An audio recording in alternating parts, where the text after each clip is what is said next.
Hello students, आप लोगों का सैटरडे को टेस्ट हुआ था, टेस्ट कोड 1111 और अब हमें करनी है उस टेस्ट की डिस्कशन। हर एक क्वेश्चन बड़ा डिटेल में डिस्कस करेंगे कि उसका आंसर कैसे आया। और इसीलिए सबसे पहले चलते हैं टेस्ट से क्वेश्चन नंबर 1 पर। इन फर्स्ट क्वेश्चन आपको एक क्वेश्चन के लिए u की वैल्यू गिवन है। यस, एक्सेलरेशन a है -2 क्योंकि ये डिसेलरेशन है। और फिर आगे आपको पता है s nth होता है u plus a/2 into 2n-1, 5 2s are 10, -1 9. So it would be 1 meter. Totally easy. Correct answer है ए।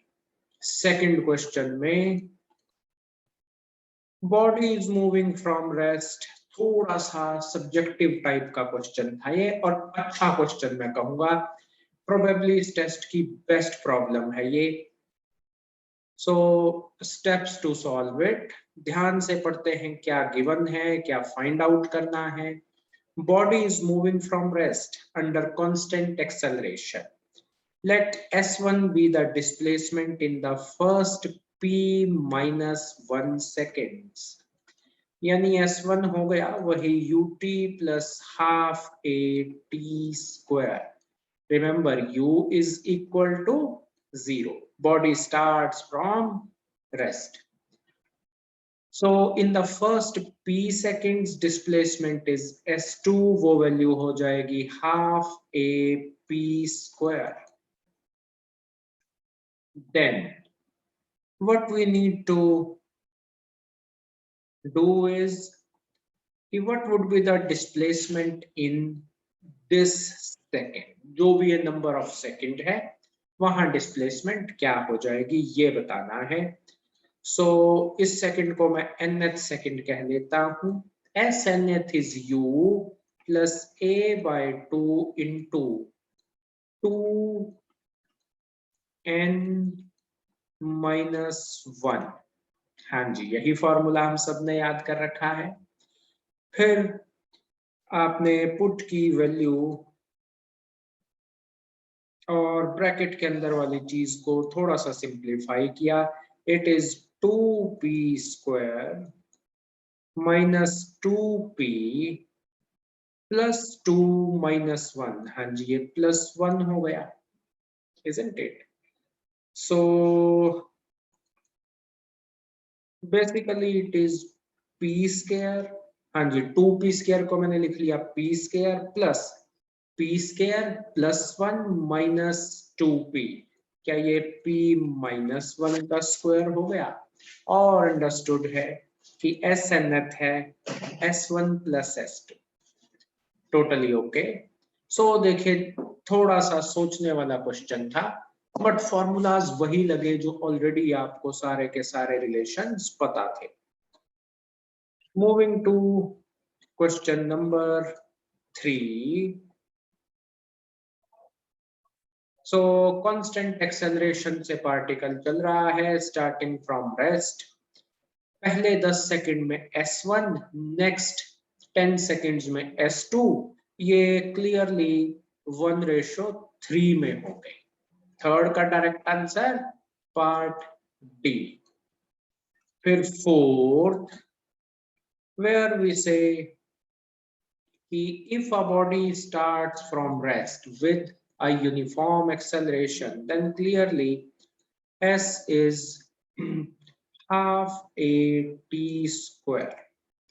So t को t/2 रख के देखिए तो आप देखेंगे कि टाइम t/2 में डिस्टेंस ट्रेवल्ड s/4 होता है।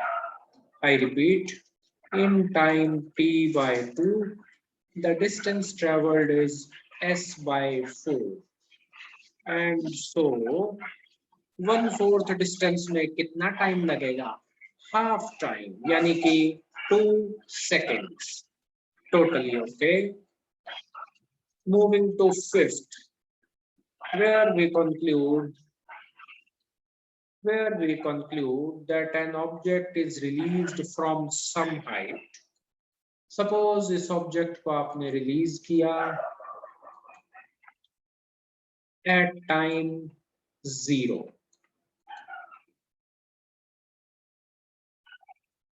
or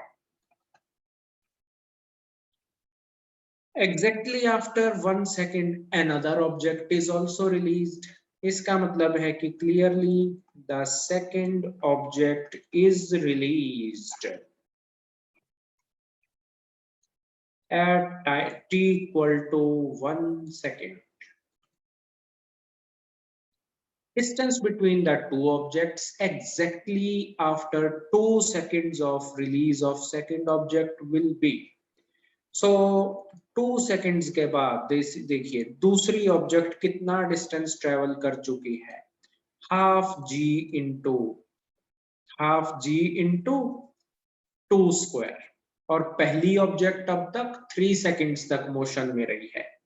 so I would say कि इनके बीच का डिस्टेंस s1 माइनस s2, एक ऑब्जेक्ट डिस्टेंस ट्रेवल कर चुकी है हाफ जी इंटू 3 स्क्वायर, दूसरी ने ट्रेवल किया half g into 2 square. So it would be accordingly 5g by 2 यानी 24.5 मीटर. सो बड़ा इजीली आंसर आ गया. लेकिन हमने इस चैप्टर की डिस्कशन के दौरान इतने सारे शॉर्टकट्स किए हैं. अगर एंट्रेंस में मुझे क्वेश्चन सॉल्व करने को मिले तो देखिए मेरा खुराफाती दिमाग कहेगा कि पहली ऑब्जेक्ट 3 सेकंड तक मोशन में रही है. अगर जी को 10 प्रिज्यूम करें तो पहली ऑब्जेक्ट डिस्टेंस ट्रेवल कर चुकी है 5 plus 15 plus 25, isn't it odd numbers की रेशो. दूसरी ऑब्जेक्ट 2 सेकंड तक ही मोशन में रही है, वो डिस्टेंस ट्रेवल कर चुकी है 5 प्लस 15, तो दोनों में गैप कितना आ गया 25 मीटर. और जी को 9.8 लें तो it becomes 24.5 metre. Easy. Regarding sixth, stone is thrown vertically upwards from top of a tower, or according to statement of question, it is thrown with speed u, reaches ground with a speed 3u. So जैसे ही आप इसका diagram बनाएंगे, जैसे ही आप sign convention लेंगे, कोई भी direction downwards को जैसे पॉजिटिव मान लें, तो you will find that v square minus u square equal to 2as. Tower की हाइट h है. एक्सेलरेशन क्यों पॉजिटिव है? सॉरी, डिस्प्लेसमेंट क्यों पॉजिटिव है आपको ऑलरेडी पता है. सो हाइट आ गई है 4u स्क्वायर बाय g, यानी पार्ट बी. ये चैप्टर इतना इजी है और हमने इतना डिटेल में किया है कि मैं होप कर रहा हूं कि बहुत बच्चों के फुल मार्क्स भी आने चाहिए. सो according to seventh problem, a stone is dropped from a bridge. It reaches ground in 4 seconds. Height of the bridge is, खुराफाती दिमाग कहता है चाहे हाफ GT स्क्वायर में t को 4 रख लीजिए, या फिर 5 प्लस 15 प्लस 25 प्लस 35. कितना हो गया इन सब का सम? इनका सम हो गया है 80 मीटर. तो g को 9.8 रखें तो part A. Of course half GT square में t को 4 रख के भी सेम आंसर आ रहा है. Moving to 8th, body starts from rest. Distance traveled in first, second, third, fourth seconds are in the ratio 1:3:5:7. तो इससे इजी क्वेश्चन तो क्या होगा? In 9th, body is thrown up with a finite speed, suppose u, ऊपर जाने का time u bye जी, नीचे वापस आने का टाइम भी u बाय जी। तो कितने समय बाद बॉडी दोबारा कैच होगी? 2u बाय जी। क्योंकि ये टाइम 4 सेकंड है तो u आ चुका है 20 मीटर पर सेकंड। क्वेश्चन नंबर 10, जिसमें stone is thrown vertically upwards with initial speed 30 meter per second, time taken to reach maximum height u by g यानी कि 3 seconds।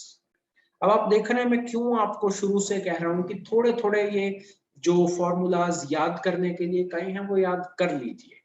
Her bar equation of motion लगाएंगे तो आपको double time लगेगा। So a body is thrown vertically upwards, reaches its maximum height. At that point, body momentarily rest पर आएगी। तो speed तो 0 हो गई, लेकिन acceleration due to gravity हर जगह है g downwards। Question number 12. Body is dropped from a height h from rest. It covers a distance 9h by 25 in the last second। खुराफाती दिमाग वाला शॉर्टकट ढूंढने वाले दिमाग का सॉल्यूशन क्या होगा कि लास्ट सेकंड में 9h by 25 ट्रेवल किया, इससे पहले सेकंड में 7h by 25, उससे पहले 5h by 25, 3h by 25, उससे पहले h by 25, isn't it? मतलब ये है फर्स्ट सेकंड, दूसरा सेकंड, तीसरा, चौथा और पांचवा सेकंड। सो कंक्लूजन ये निकलता है कि fifth second is the last second. वैसे भी अगर आप इन सब का सम करें h by 25 plus 3h by 25, पांचों को ऐड कर दीजिए, टोटल h आ गया। So what is the height from which the body falls? क्योंकि half g into T square, time है 5 second, 125 meter is a good answer. However, somebody might still say कि okay, this is a good shortcut, but proper method क्या है? तो वो भी अगर आप कह रहे हैं तो चाहे वो मेथड भी मैं एक्सप्लेन कर देता हूं। और मेथड इजी है कि late t seconds be total time of journey।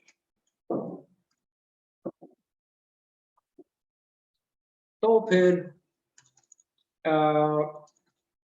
h equal to half g t square, पहली इक्वेशन। और डिस्प्लेसमेंट इन nth सेकंड क्या होता है? हाँ जी, n मतलब tth सेकंड में डिस्प्लेसमेंट ये है, वो होता है u plus a by 2 into 2n minus 1। First equation से h की वैल्यू 2 में पुट कर दीजिए, सॉल्व करके t 5 सेकंड आ गया, सेम आंसर, टोटली इजी। फिर 13th problem, the velocity of a particle moving with constant acceleration at some instant t naught is 10 meter per second. After 5 seconds, the velocity of particle is 20 meter per second. इसका मतलब है acceleration हो गया v minus you by T. कितनी natural सी बात है कि हर second में वेलोसिटी 2 मीटर पर सेकंड बढ़ जाती है। तभी 10 थी, 1 सेकंड बाद 12, 2 सेकंड बाद 14, इसी तरह 5 सेकंड बाद 20 हो गई। तो टी नॉट से 3 सेकंड पहले स्पीड क्या थी? कॉमन सेंस टेल्स यू कि टी नॉट से 1 सेकंड पहले थी 8, 2 सेकंड पहले से 6, 3 सेकंड पहले थी 4, isn't it? लेकिन अगर आप करना चाहें बुकिश मेथड से कि फॉर्मूला ही लगाना है, देन वी कैन से कि टी नॉट को टाइम 0 मान लीजिए। हमारी कन्वीनियंस के लिए इससे 3 सेकंड पहले के क्षण को t इक्वल टू -3 पुट कर सकते हैं। तो v would be u plus A T, यानी कि u प्लस 80। अब भी आंसर आया 4 मीटर पर सेकेंड। मूविंग टू 14th, इस बार गिवन है कि a body released from some height covers as much distance in the last second as it covers in the first 5 seconds. So clearly पहले 5 second में distance travelled कितना है, या तो वही लगा लीजिए 5 + 15 + 25 + 35 + 45, ये हो गया 125 metre. Isn't it? I repeat, मैंने हाफ GT स्क्वायर में T को 5 पुट किया है। So according to question last second में भी इतना ही ट्रेवल किया। So if capital T be time of motion, तो लास्ट के सेकंड में यानी टीएथ सेकंड में डिस्प्लेसमेंट 125 है, लेकिन लास्ट सेकंड में तो डिस्प्लेसमेंट होती है वही u + g/2 इंटू 2n-1। बन गई बात 2t - 1 25, 2t 26, t = 13 सेकेंड। हाँ जी, टोटली ओके। तो मैं फिर रिपीट करता हूं कि if I go with my basic instinct की शॉर्टकट से ही करना है हर क्वेश्चन, और इंस्टिंक्ट जरा स्कूल में अप्लाई ना कीजिए, इसीलिए उन बच्चों का काम बड़ा इजी हो जाता है जो डमी एडमिशन ले लेते हैं।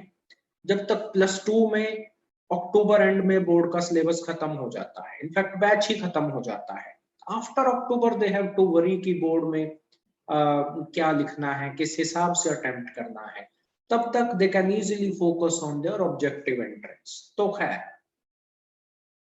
गिवन द चॉइस, मैं इस क्वेश्चन को दूसरे तरीके से ऐसे करना चाहूंगा कि पहला, दूसरा, तीसरा, चौथा और पांचवा सेकंड मिला के अब तक डिस्टेंस ट्रेवल हो चुका है 125। तो 125 मीटर कौन से नंबर के सेकंड में डिस्टेंस ट्रेवल होगा, अभी देखते हैं।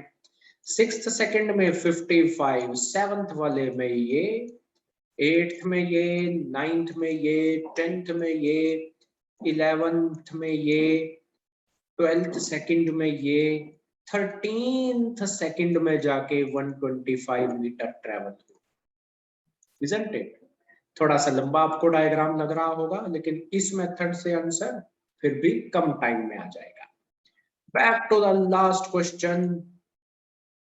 सो अकॉर्डिंग टू 15th, जो कि है क्वेश्चन वेक्टर का, इसीलिए बहुत इजी है। पिछले टेस्ट में भी आया था, वेक्टर के टेस्ट में बहुत बच्चों का गलत था, 6 बच्चों का गलत था, इसीलिए दोबारा पूछा है। What is the angle between A and B? A को आगे एक्सटेंड कीजिए, ए और बी में एंगल ऑब्ट्यूस एंगल है, दो ऑप्शंस पे तो कांटा लगा देते हैं। So if this angle is phi, relation दिया है सी और बी में, सो साइन फाई आ गया c/b यानी 1/2, फाई तो है 30 डिग्री, कॉरस्पॉन्डिंगली हमारा आंसर आ गया इसका सप्लीमेंट्री एंगल यानी कि 150 degree. So that's it about the test discussion. बस मेहनत करते रहिए, टेस्ट सारे देते रहिए। Thank you.